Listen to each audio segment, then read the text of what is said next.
Do you know how to survive a fire in your home? I'm Trey, and this is Katie with the Reno Fire Department. And today, we want to share some important information with you.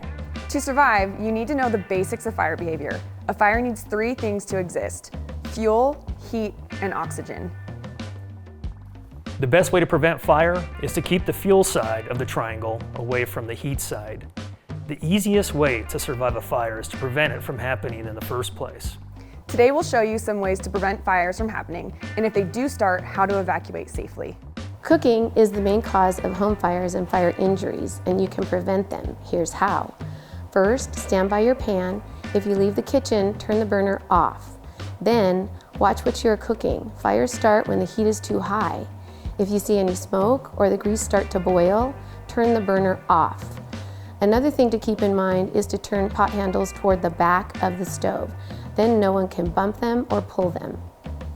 Finally, keep combustibles away from the burners. Believe it or not, dogs have turned on burners accidentally while trying to get food stored on top of ranges. In our modern world, lithium-ion batteries are everywhere, and these type of batteries can be dangerous. Here are some things to keep in mind. Stop using them if you notice an odor, change in color, too much heat, change in shape, leaking or odd noises. Charge and store spare lithium-ion batteries away from anything that can burn. Don't put lithium-ion batteries in direct sunlight or keep them in hot cars. This is a fire risk. Here are some other things around the house to remember.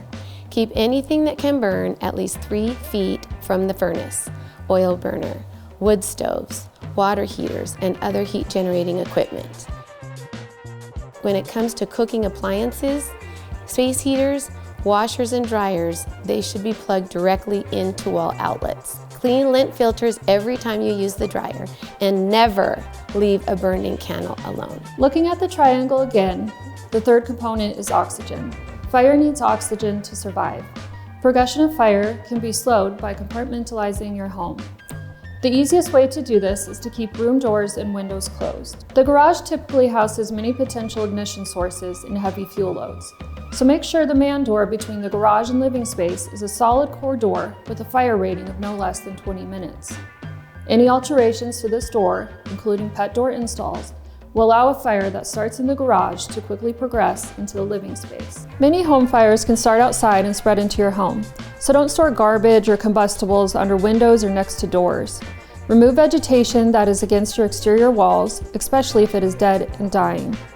Juniper brush may look green on the outside, but under the green hides dead needles that can easily ignite. Even with our best intentions, accidents can occur. Always be prepared to escape. On average, you only have about 2 minutes to escape a fire once a smoke alarm sounds. Working smoke alarms are critical. Install and maintain them in every sleeping room and every floor. Test the battery monthly and replace it if over 10 years old. Know 2 ways out of every room and make a meeting space. If you have children in the house, take time to draw a plan and explain it to them in a way that makes sense to them. The biggest takeaway is to make a plan and practice it. One common mistake we see after fires is that residents will open doors and windows, thinking this will let the heat and smoke out of the house. Remember, fire seeks oxygen. Adding air to the fire only makes it bigger and spread to those openings. When exiting, close the doors and windows behind you.